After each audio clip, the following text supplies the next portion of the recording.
Imran Ahmad Khan Niazi, born the 5th of October 1952.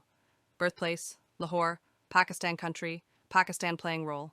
All-rounder, right-handed batsman, right arm, fast bowler. International career test, debut, the 3rd of July 1971 versus England national cricket team.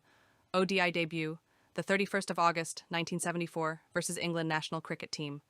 Captaincy, led Pakistan from 1982 to 1992. Achievements, captain of the Pakistan team that won the 1992 Cricket World Cup. Renowned for his aggressive pace bowling and middle-order batting. Played 88 tests and 175 O.D. Is. With impressive all-round records. Notable records. Highest score in tests, 136. Most wickets in O.D. is 182 at the time of retirement. First Pakistani captain to win a Cricket World Cup.